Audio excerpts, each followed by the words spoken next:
Hello and welcome. This is the first session of That You Might Believe, a study of the Gospel of John. Over the next several weeks, we will look at the unique aspects and characteristics of the Gospel of John, John's unique viewpoint on and theology of the person and work of Jesus Christ, the ways that John has been received by the church in the last 2 millennia, and what John still has to say to us as believers today. John is, in some ways, the most controversial of the 4 Gospels. On the one hand, John is utterly beloved by many people. The poetry in John is some of the most beautiful anywhere in the Bible. John begins with that great, beautiful hymn, "In the beginning was the Word, and the Word was with God, and the Word was God," and goes on to, "We have seen his glory, the glory as of a Father's only Son, full of grace and truth." At the same time, John also contains many of our favorite stories of the life of Jesus. The story of Jesus and the woman at the well in Samaria. The story of Jesus turning water into wine at Cana. The story of Jesus teaching the crowds, "I am the bread of life." These and other stories come to us from John's Gospel, and only from John's Gospel. And so I think our view and our vision of who Jesus is would be impoverished without John. At the same time, however, we have to confront the fact that John has been misused over the last 2,000 years to justify some truly horrible things in the history of the church. Worst of all, the really hateful phenomenon of Christian anti-Semitism. Less than a century ago, people were using John's Gospel as part of the rationale for carrying out pogroms against our Jewish brothers and sisters. In fact, some Protestant theologians drew on John's Gospel as a way of, okay, edit that out back to, in fact, some Protestant theologians. In fact, some theologians in the 20th century used John as justification, or at least excusing, things like the Holocaust.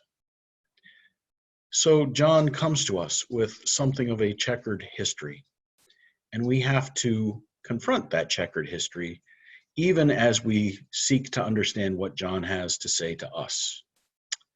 So without further ado, let's dive into John's Gospel and begin to learn what this unique story has to tell us about Jesus Christ.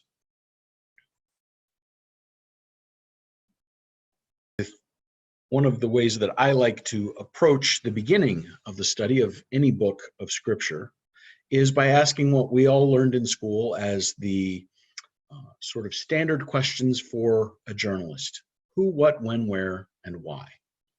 And I find this a helpful approach for beginning to understand John and John's Gospel. As to the who question, it's helpful to understand what biblical scholars call the two-source or multiple source hypothesis. The two-source hypothesis came first and suggested that Mark's Gospel was written first and that Matthew and Luke were based on a combination of Mark's Gospel and another source. The multiple source hypothesis recognizes that that two-source hypothesis probably didn't go far enough and seeks to fill in some of the gaps. And so, briefly spoken, the multiple source hypothesis goes something like this.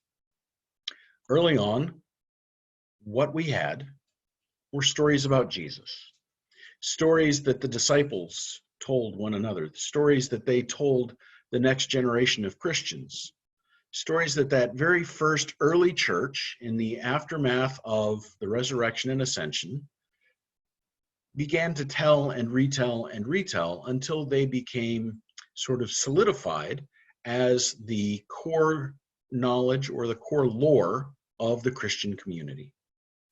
And at the same time, those Christians were going out and spreading out into the Roman world and even beyond, and carrying that story, that theology, that narrative about Jesus with them. And what we believe is that somewhere around 20 years after Jesus, around 50 AD, the gospel that we call Mark was written, that someone felt the need to write down an account of the life of Jesus. And so Mark writes his gospel, pulling together these various stories about Jesus and arranging them, editing them, putting them into form based on his own particular insights, theological emphases, and the concerns that were most pressing for the community that he was a part of. The multiple source hypothesis then goes on to recognize that even as that was happening, that there was another document that we've never quite found a copy of, but a lot of biblical scholars believe existed, a document that contained a lot of quotations and sayings of Jesus. And for lack of a better name, biblical scholars call this document Q. It's a saying source. It is believed to be a document that contained a lot of the proverbs and other things that Jesus said. Again, we've never found a copy of it, but the hypothesis is that it existed. And the hypothesis goes further that at the same time, other communities of Christians were growing up in different parts of the Mediterranean world, including a community that Matthew served and a community that Luke served. And as those communities were growing up, they also had stories about Jesus, stories of their own that were particularly important to them, or stories that were part of the original group of stories about Jesus, but that were told in their communities in certain ways and from certain viewpoints to highlight particular themes. Where the two source and the multiple source hypothesis go with all of this is that at some point, about 20 years after the writing of Mark, Matthew took a copy of Mark's gospel, a copy of Q, this saying source that we believe existed, and the stories of his own community, and like Mark, molded those, shaped those, fitted those together, and drafted what we now call the Gospel of Matthew. And we believe that about the same time, in another place, Luke was doing the same thing with Mark's gospel, the Q source of the sayings of Jesus, and the stories that were most important to his community. One of the places where we can see this at work is in comparing Matthew and Luke. They add some of the same material to Mark, material that we think came from the Q source, but they edit that material slightly differently, or they tell that story slightly differently based on the stories that were current in their communities. So we believe. So for instance, Matthew, one of the well-known passages in Matthew is the Sermon on the Mount. In Luke, there is no Sermon on the Mount, but there is a Sermon on the Plain. And the Sermon on the Plain contains much of the same material, slightly edited, that was in Matthew's Sermon on the Mount. Again, we think what's going on here is that they both had Mark's gospel, they both had this source of the sayings of Jesus, and they both had stories that were current in their own communities about how the life of Jesus played out. And so they wrote their gospels based on those different stories and to address the theological questions that they thought were most important. Now you'll notice that as I've talked about this multiple source hypothesis, I've talked about Mark and Matthew and Luke, and I haven't yet mentioned John. And that's because under the two source hypothesis, the original form of this multiple source hypothesis, it was believed that John just sort of comes in from left field, that John has nothing in common with Matthew, Mark, or Luke, or at least very little, that John probably didn't even know of the existence of Matthew, Mark, or Luke, and that he wrote his gospel almost completely independently of them. More recently, biblical scholars have begun to question that assumption. And what has become more common in modern scholarship of the Gospel of John, and a more common view of how John came to exist, is that John had stories about Jesus, but his stories were different from the stories common in the communities of Matthew, Mark, and Luke. Some possibly the same, but also some very different. For instance, the wedding at Cana, or the story of Jesus washing the disciples' feet at the Last Supper. At the same time, it's believed that John may very well have had a copy of Mark, or Matthew, or Luke, or possibly even all three. And that what happened was that somewhere 20 or so years after the writing of Matthew and Luke, 40 or so years after the writing of Mark, and 60 or so years after the crucifixion and resurrection of Jesus, that John sat down with his source material and wrote his own gospel to address concerns present in his community and his own theological point of view. And so we believe that John took these different stories about Jesus and possibly one or even all three of the synoptic gospels, Matthew, Mark, and Luke, processed that through his own theological lens, which we all do every time we read scripture, so John is no different. And on the other side, produced what we now know as the Gospel of John. That's how we're pretty sure it probably happened. The problem is that we don't have original copies of any of these documents. And so the best we can do is make some suppositions based on the oldest copies we have and what seems to be logical based on other archaeological evidence. So, who is John?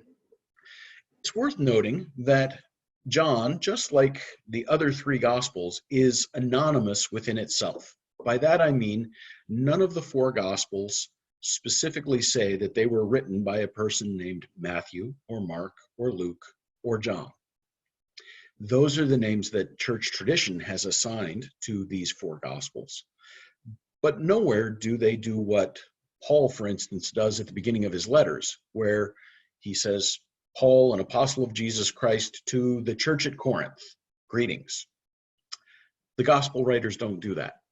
None of the gospels is specifically attributed to any author within itself. But church tradition has assigned the name John to this particular gospel. And we can glean a few things about who John was, both from the text and from how the text has been used at different points in the church's history.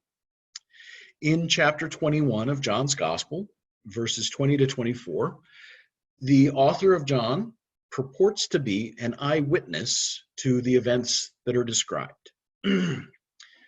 He is clearly familiar with the geography of Judea and Jerusalem. So, for instance, where Matthew or Mark or Luke might say that something happened in Jerusalem, John is even more specific and will say that it happened at the pool of Siloam in Jerusalem. Where they might say something happened in the temple, John will be more specific and say that it happened, for instance, in Solomon's portico in the temple. So the author of John is clearly familiar with the geography of Judea and Jerusalem.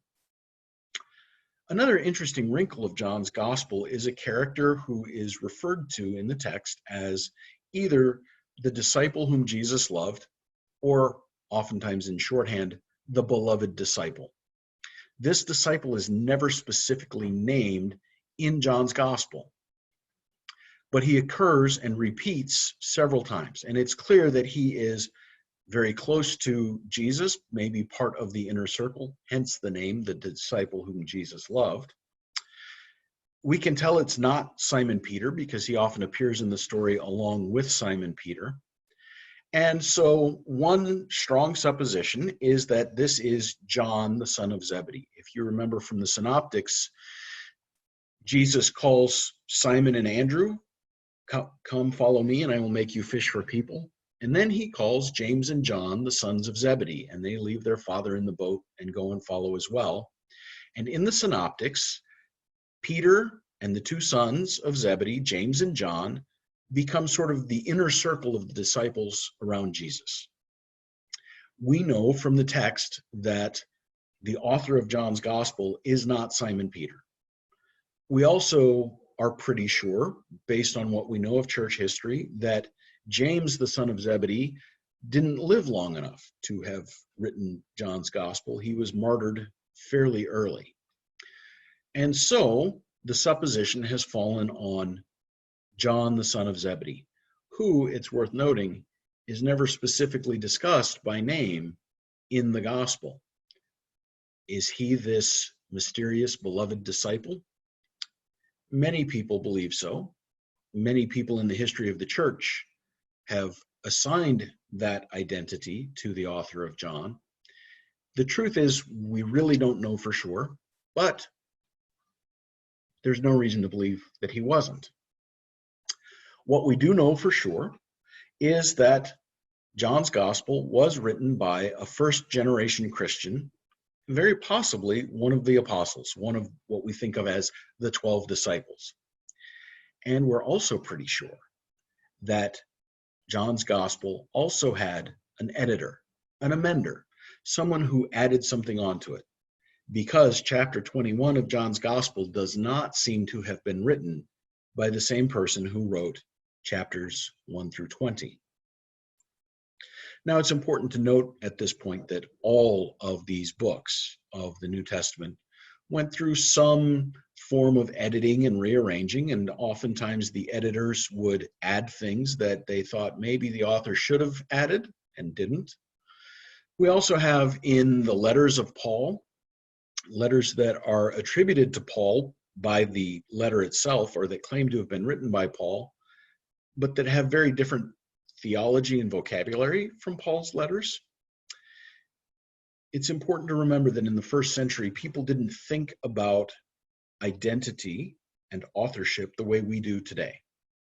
Today, if I were to sit down and write a book that I claimed to be written by Mark Twain, and I sent that out to be published as a newly discovered unknown manuscript of Mark Twain, and I were then found out, I would be looked at and thought of as a fraud.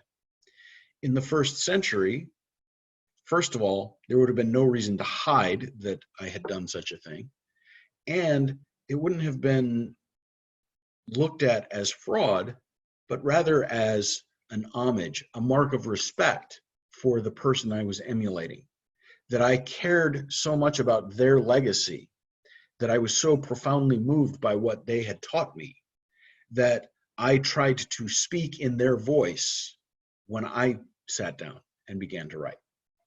This is a not uncommon phenomenon in the first century, both within what we know as the Bible and in other books, letters, tomes of various kind of philosophy or science or history within the Roman Empire.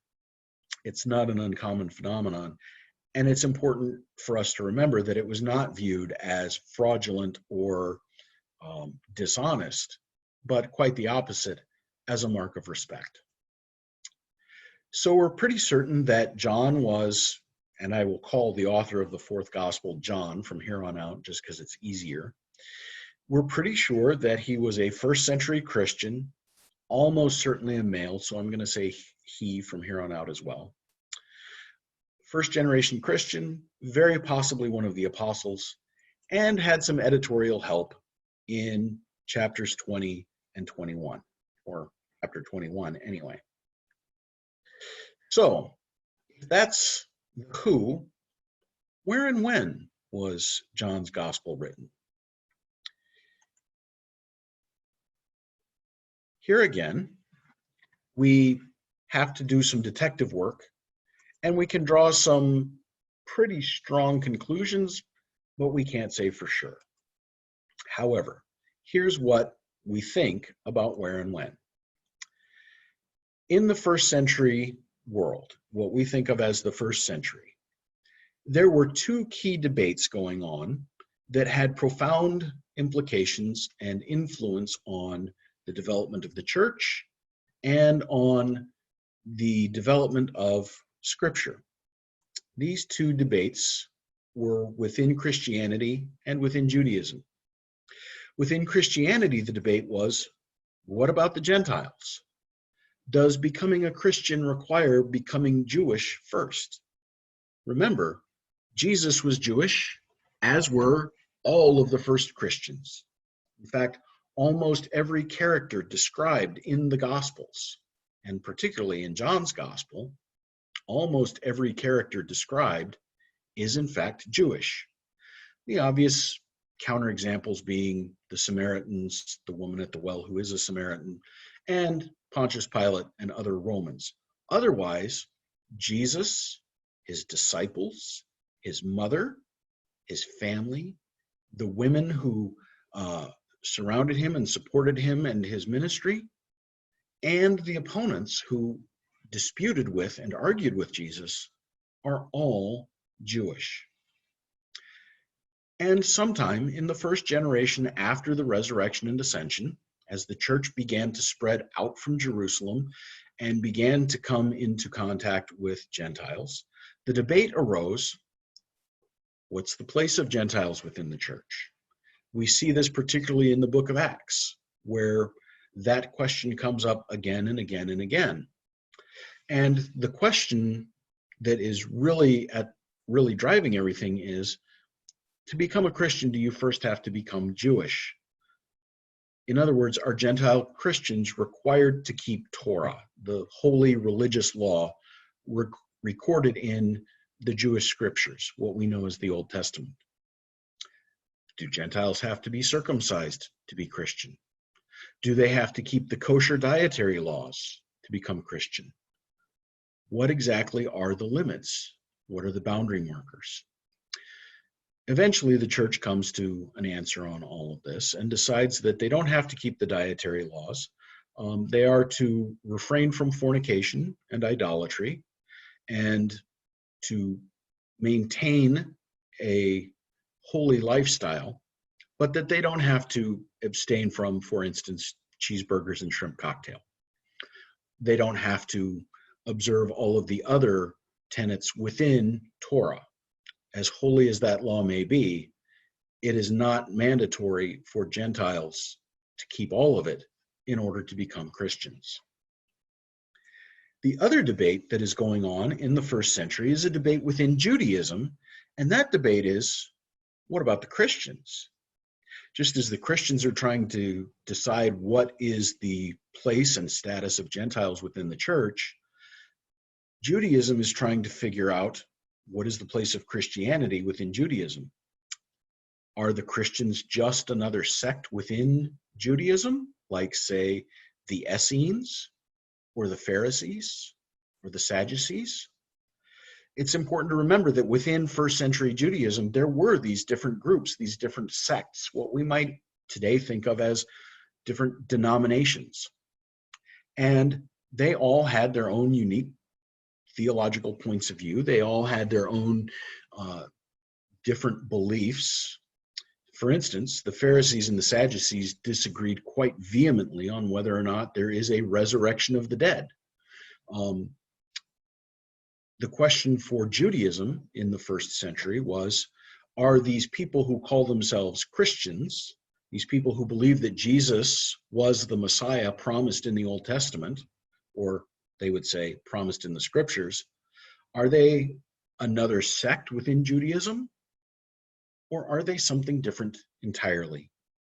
Can they be viewed as faithful members of the chosen people of Israel, particularly given their acceptance of Gentiles without requiring the Gentiles to keep the whole law? So there's these two key debates going on within Christianity.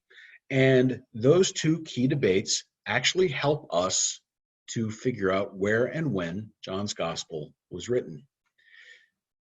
There are also two key events that happen in the first century. The first one is depicted in this image. This image is a painting called The Siege and Destruction of Jerusalem by the Romans. It was painted by David Roberts in 1850. In 66 AD, a revolt broke out within Palestine against Roman rule.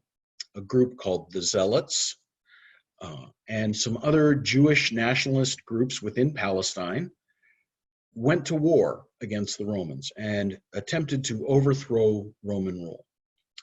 This happened to coincide with a very ugly and messy succession in the imperial dynasty after the death of the Emperor Nero. And so Rome had a lot of other fish to fry. A civil war broke out within the empire, different generals jockeying for position and vying for the chair of emperor. And so it took several years before they got around to dropping the hammer on these Jewish rebels in Palestine.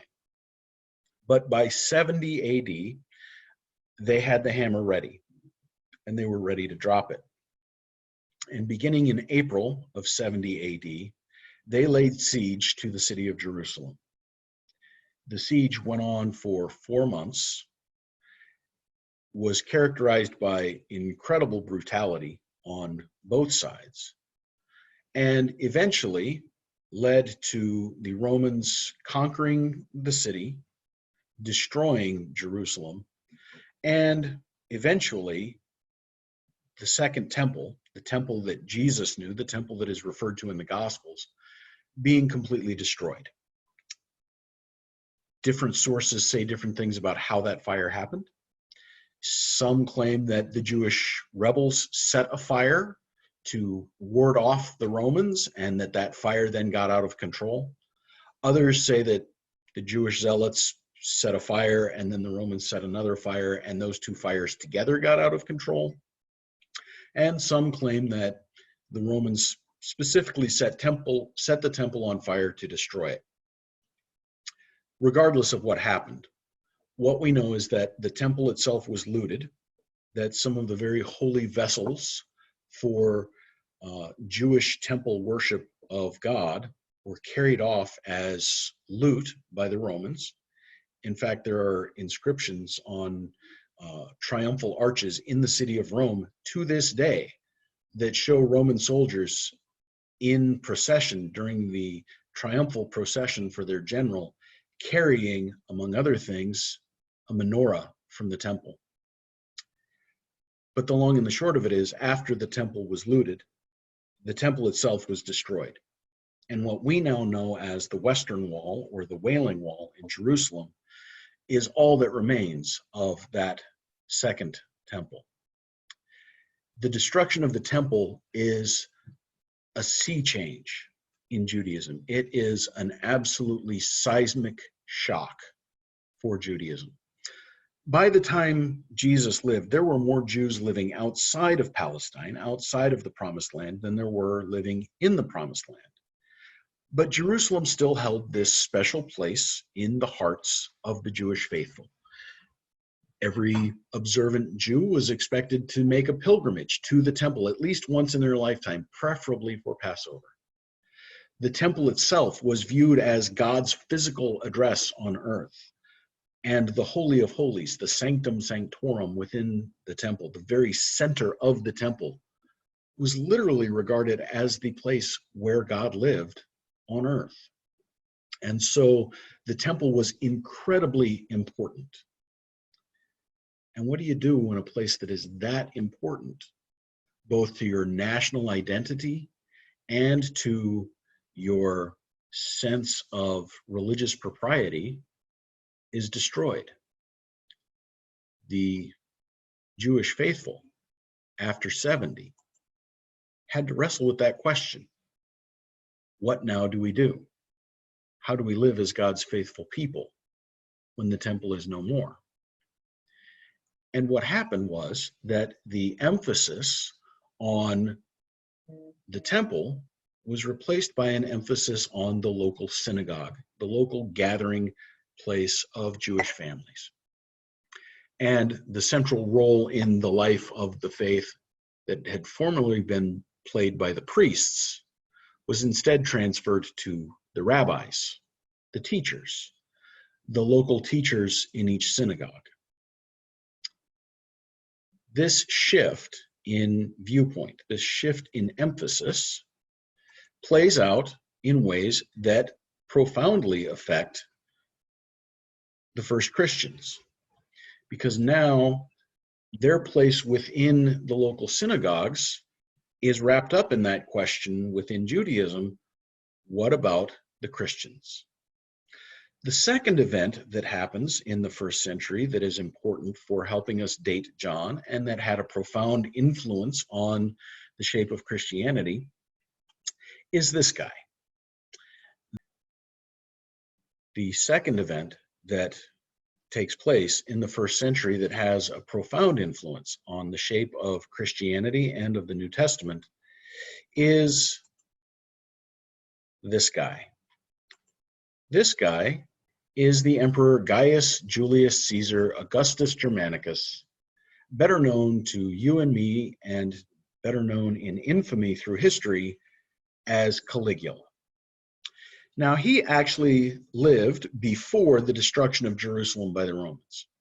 In the 40s, so not very long after Jesus' crucifixion and resurrection, he became emperor. Prior to Caligula, the Jews had always been pretty well tolerated within the empire. The Romans were a pragmatic bunch. They knew that one of the fastest ways to ensure that there was going to be revolt among the different nationalities that they were trying to weld into this global empire was to go messing around with people's religion. And so they tried to avoid doing that.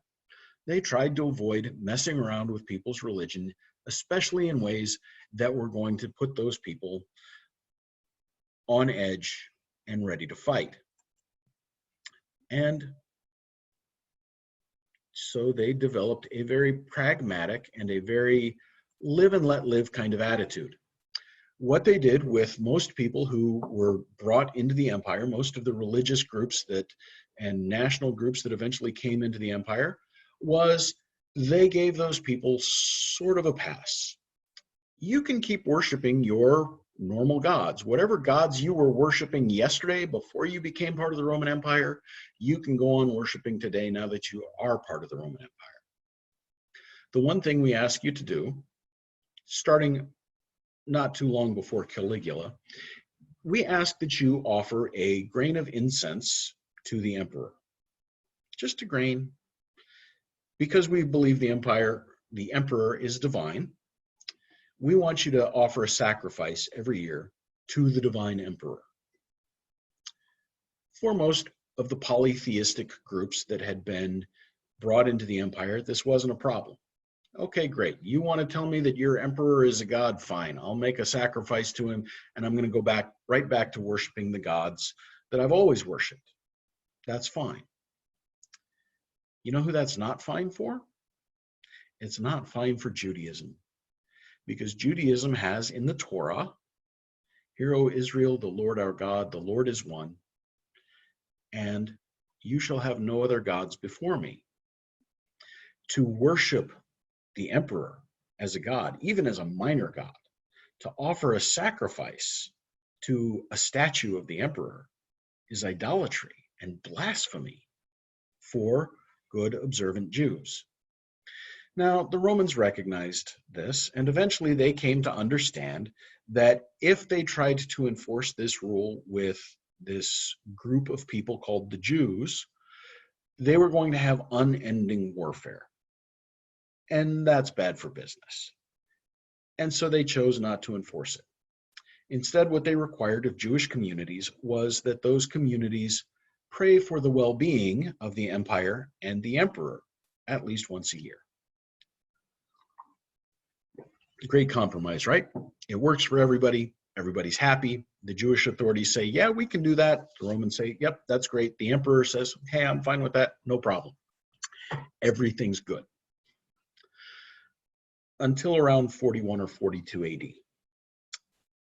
And in 41 or 42 AD, one of the periodic waves of persecution against the Jews breaks out in the empire.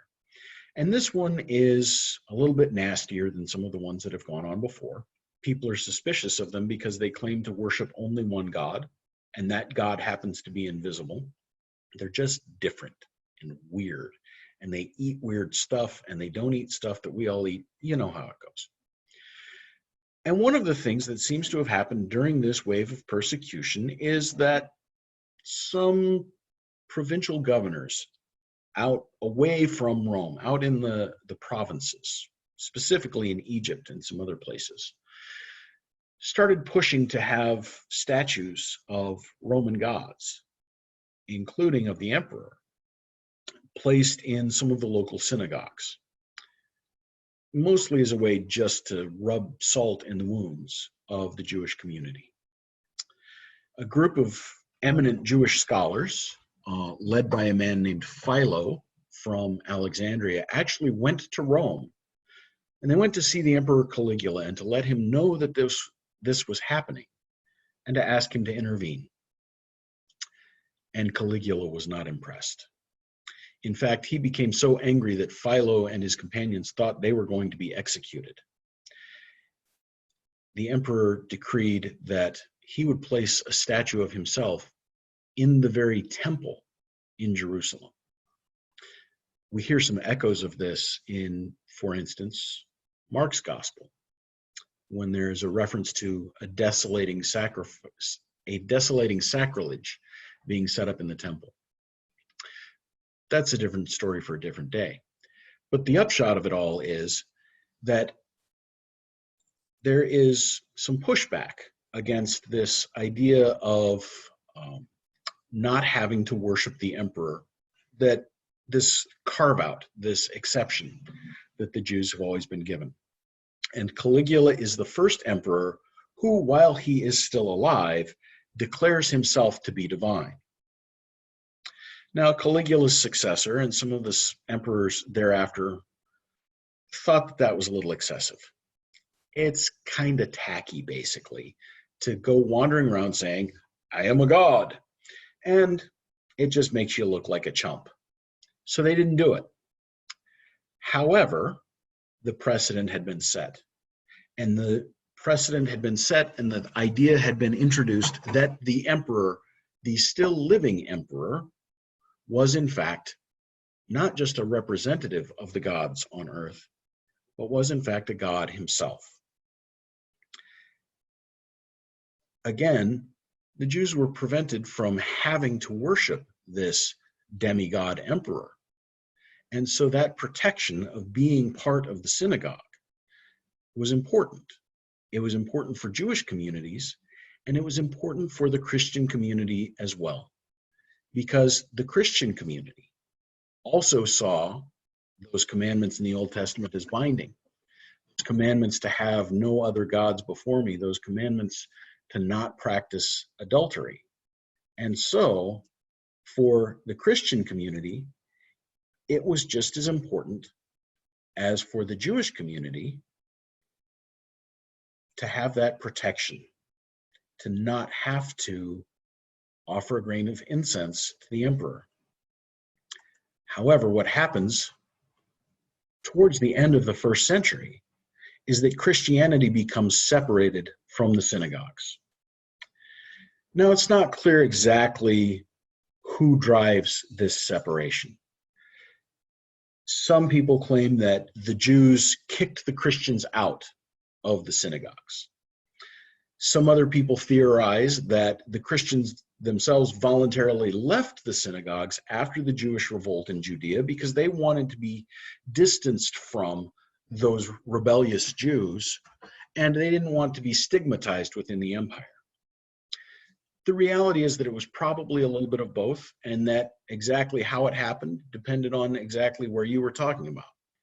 It's entirely possible that in one place, the Christians chose to leave the synagogue to distance themselves from the Jewish community, while in another city, perhaps they were expelled from the synagogues. But the upshot of all of it is that the Christians lose that protection that had been granted to the Jewish minority. They no longer have the protection of not having to offer a grain of sacrifice, a grain of incense and sacrifice to the emperor. They're vulnerable. So these two key events, the destruction of the temple, which shifts the emphasis of Jewish religious life to the synagogues, and the separation of Christianity from the synagogues, are really key events for the development of this Christian community that we come to know as the church. So these four things, two debates: what about the Gentiles and what about the Christians? And two events, the destruction of the temple and the separation from the synagogues. These four factors really shape a lot of Christian thought, Christian theology, and Christian practice in the second half of the first century. And so, based on those four factors, and reading John's Gospel and some of the other New Testament documents in light of those four factors, we start to get an idea of possibly where and when John was written. John is believed to have been written after the separation from the synagogues. It seems as though one of the theological axes that John has to grind is with those who eventually come to be the rabbis. John is apparently concerned with and somewhat angry about the expulsion, as he would put it, of the Christians from the synagogues. At the same time, John appears to be writing for a Christian community that is predominantly Gentile, or becoming predominantly Gentile, but still has strong Jewish roots. We'll talk more in the coming weeks about exactly how we interpret that from John's text. It's also worth noting that John's text has some stylistic and vocabulary similarities with other early Christian documents from the Roman province of Asia, what we now think of as Turkey, and from Antioch in what we now think of as Syria.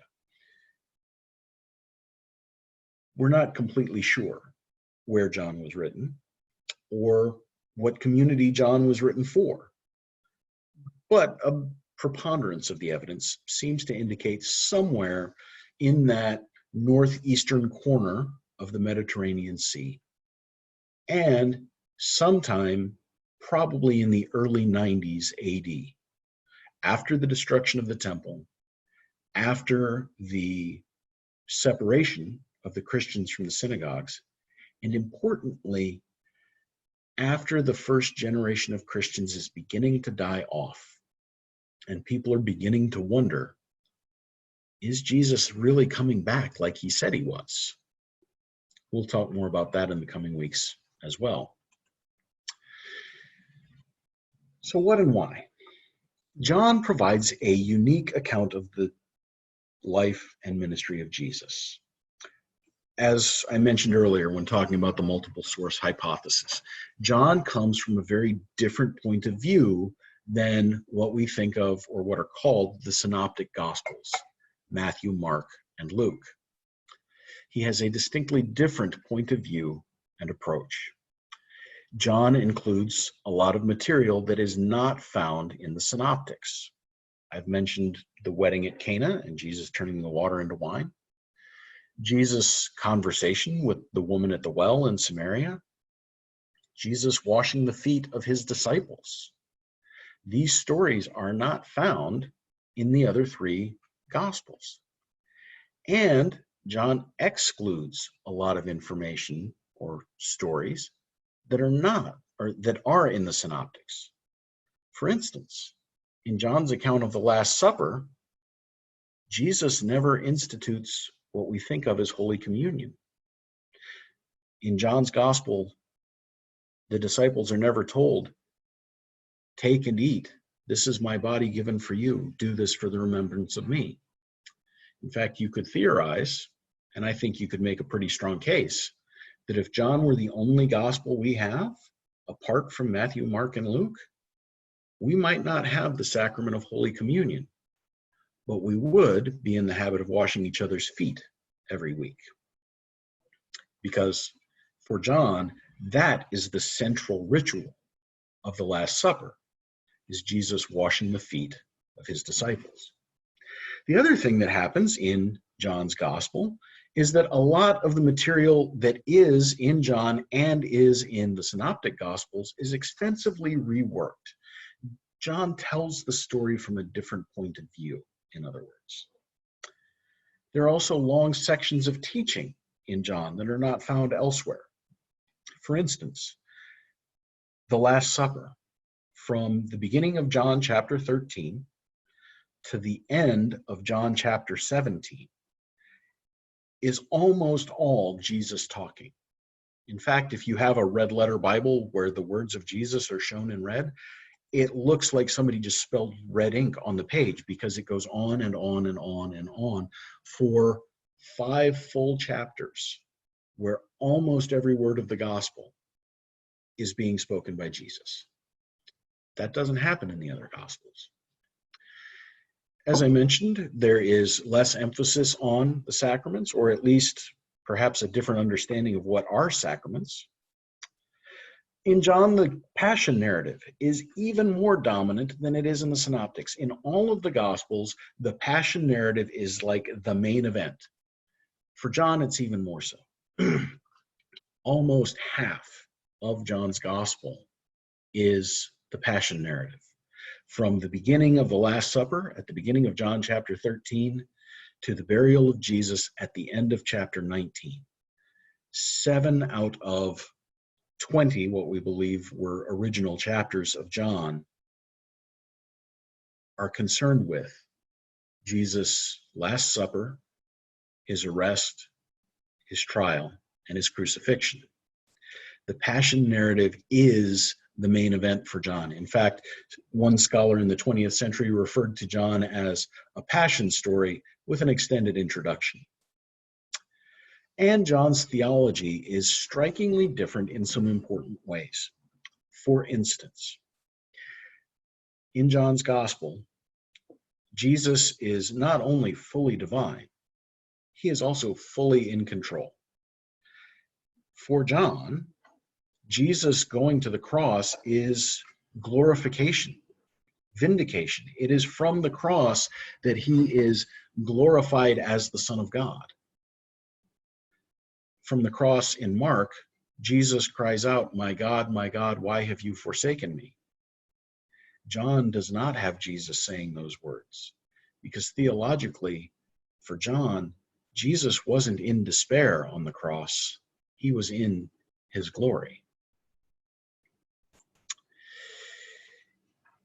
Early Christian writers, in as early as the 2nd century, looked to John as what they called a spiritual gospel. In fact, St. Irenaeus, one of the most influential bishops and theologians in the 2nd century of Christianity, called John a spiritual gospel.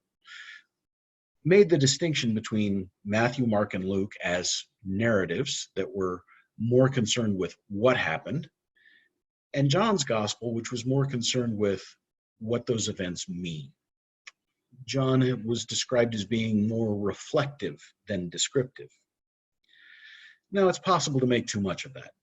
Clearly, John is reflecting on the theology of Jesus, and John is interested in telling us what these events mean.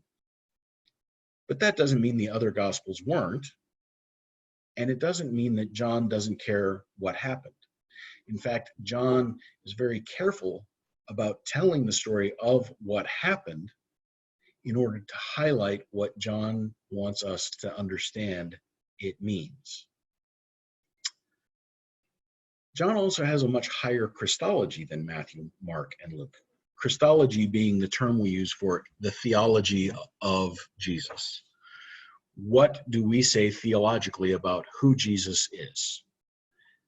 John's high Christology is John's explicit statement of the divinity of Jesus. If you read Mark's gospel and you didn't know anything about Jesus other than what you see on the page in Mark's gospel, you could certainly walk away from that story with the impression that Jesus is a holy person, that Jesus is the Son of God, but not necessarily that that means Jesus is divine. What I mean is, in Mark's gospel, Son of God could easily be a title for a righteous and holy prophet rather than, became incarnate of the Holy Spirit and the Virgin Mary and was made fully human. Mark has a relatively low Christology. Jesus is holy. Jesus is an important voice of God. Jesus is proclaiming the kingdom of God that has come near. But you might not necessarily walk away from Mark understanding that Jesus is in fact divine. It's impossible to walk away from John without having been confronted with John's assertion that Jesus is fully human, yes, but also fully divine. John also seems to be concerned with explaining why some people believe and others don't. And John writes to encourage belief as the first generation of witnesses are passing away. In fact, John says specifically in chapter 20 that these things are written so that you may believe. John is explicit within the gospel in saying that he has written the gospel so that the reader may believe that Jesus Christ is in fact the Son of God. And John is writing to encourage people to be resilient, to hang in there in the face of persecution. So we've talked about who, what, when, where, and why. Let's talk about how. How does John tell his story of Jesus? John's narrative structure is unique compared to the other Gospels. John includes absolutely no information about the conception, the infancy, the childhood of Jesus. In John's Gospel, Jesus first appears as an adult. John the Baptist first appears as an adult. We have no story of how Jesus was born or conceived or any of that in John. What we have instead is a prologue and some preparation. John begins with this beautiful hymn, "In the beginning was the Word, and the Word was with God, and the Word was God." Uniquely among the four Gospels, John takes the beginning of his Gospel not back to the birth of Jesus or the beginning of Jesus' ministry, like Mark does, or the ministry of John the Baptist, or even to the conception of Jesus, the way Matthew and Luke do. John takes his story all the way back to the beginning, the very beginning, the beginning of creation. When John opens his gospel with, "In the beginning was the Word, and the Word was with God, and the Word was God," the beginning that he wants us to have in mind is the beginning in Genesis, the beginning where God says, "Let there be light," and there is light. So John's gospel begins with this beautiful hymn about "In the beginning was the Word," and talking about the significance of the Word for us, and then moves on in the rest of chapter 1 to the testimony of John the Baptist. John the Baptist points Jesus out to some of John's own disciples, and they go and follow Jesus. They go and call others to follow Jesus. So the first chapter of John is prologue and preparation. Then follows the ministry of revelation. Chapters 2 through 12 of John's Gospel are a story of Jesus revealing himself, and by revealing himself, revealing God to the world. everything that Jesus does, every word that he speaks, every action that he takes, every interaction with a person that Jesus has, is intended to reveal who Jesus is as the Word that became flesh and lived among us, and by extension, to reveal who God is and what God finds to be important. For instance, John does not call Jesus' wonderful, powerful acts of feeding or healing or walking on water miracles. John calls them signs because they are signs of the power of God present in John. They point to the divinity of Jesus. They point to the presence of God with Jesus. So this ministry of revelation goes on from the beginning of chapter 2 to the end of chapter 12. It is then followed by the Passion from chapter 13, verse 1 to chapter 19, verse 42. As I mentioned a few minutes ago, the Passion narrative is really dominant in John's Gospel. 7 whole chapters over the course of 2 days. Less than 2 days, actually. And then finally, chapter 20, Vindication, the resurrection, Easter. Chapter 20 is all about resurrection. It begins with Mary Magdalene going to the tomb and finding it empty. And then it goes on with 3 appearances of the resurrected Jesus. The first is to Mary Magdalene there in the garden after the disciples have left. The next appearance is to the disciples in a room where they are hiding, but without Thomas there. And then finally, the third appearance is to those same disciples in the same room, this time with Thomas present. And then, added on to the end of John's Gospel, is chapter 21, what we might think of as an epilogue. A little bit more detailed outline of John, I'll put on the screen here for you.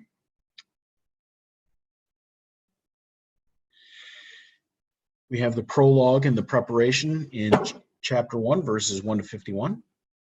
We have the ministry of revelation with public signs, teaching, and conflict from chapter 2 through chapter 12. We have the Passion, chapters 13 through 19, beginning with 5 chapters of Jesus' private revelation to the disciples at the Last Supper. And then in chapters 18 and 19, arrest, judgment, and glorification. Jesus arrested in the garden, judgment being passed, not actually on Jesus, but on the world, and then Jesus' glorification in his crucifixion. And then in chapter 20, finally, we have Vindication, Mary Magdalene finding the empty tomb, the 3 resurrection appearances, to Mary Magdalene, to the disciples without Thomas, to the disciples with Thomas, and then the epilogue, chapter 21, where we believe a later editor wanted to fill in some gaps in John's Gospel, to answer some questions for the community that even the author of John hadn't answered. This structure is in some ways similar to the other Gospels, which begin with the testimony of John the Baptist, and then go through Jesus' life and ministry, and then what we think of as Holy Week, and the Passion, the crucifixion, death, resurrection. But John is also uniquely different in how he tells this story.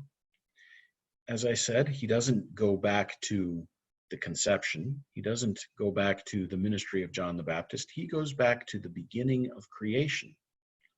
Because for John, his story of who Jesus is has consequences, not just for the people who were alive in Jesus' day, not just for even us as Christians, but for the whole creation. John tells his story with an understanding of a dualism between children of the light and children of the darkness. those who come to Jesus at night, and those who go outward into the darkness, like Judas. John tells his story with Jesus fully in control of events, even up to and including his own crucifixion. It is in John that Jesus tells Pilate, "You would have no power over me if it hadn't been given to you from above."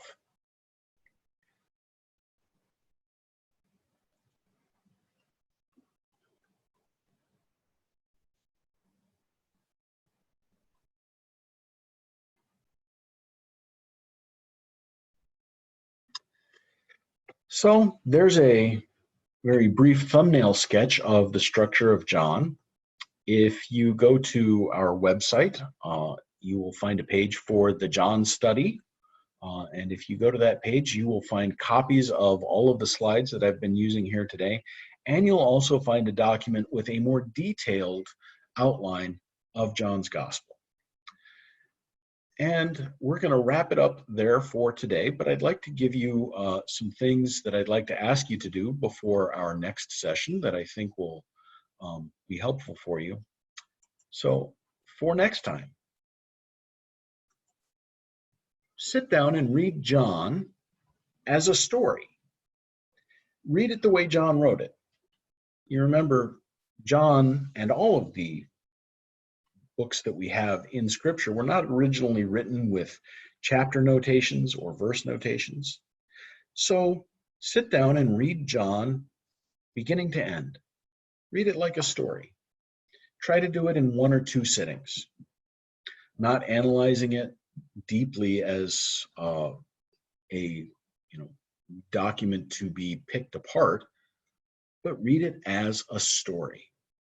And as you're reading it, make a note to yourself, maybe even on paper, of any aha moments. Do you come across anything in the gospel that surprises you? Do you come across anything that you say, "Oh yeah, I always wondered where that was in Scripture, and here it is, it's in John"? And also make a note of any, what I call, moments of confusion or things in John's gospel that you just don't get. And make a note of your impressions. Having read John beginning to end, what do you think of it? Did you enjoy it? Do you find it confusing? Do you find it illuminating? Pay attention to those reactions and note them. And if you're willing, share them with me. And also, between now and next Wednesday, or even thereafter, please send me your comments and questions. You can email those to me. If you are a member of the Lebanon Lutheran Co-op, you can comment where this video is shared on Facebook in the comments section, or you can give those comments and questions on YouTube, on our YouTube channel under this video. Feel free to write a comment. If you leave a comment or a question, I will try to address those as we begin our study next time, particularly the questions. I'll try to respond to those. And any comments that you might have that you'd be willing to share with me and with others who are part of this study. We're all in this together to learn from one another, and I can tell you, I always learn as much from the other participants in the study as I believe I give them. So please share your comments and questions with us. And as a preview and a little bit of a teaser for our next session will be examining John's theology, part 1. We will dive into John's unique account of Jesus and look at some of the unique ways that John tells his story of Jesus and why that is. What is it that John wants us to understand and to believe about Jesus? So thank you very much for watching this video and being part of this study. Thank you very much for joining me for this. Leading Bible study is one of my very favorite parts of ministry, and in this COVID-19 coronavirus world, it's one that I can't do in person. So I appreciate you bearing with me as I figure out how to do this remotely via technology. Again, thanks for being part of the study. Send me your comments and questions, and I look forward to continuing the study of John with you so that we may all believe. Until next time, peace be with you and God bless. Bye-bye.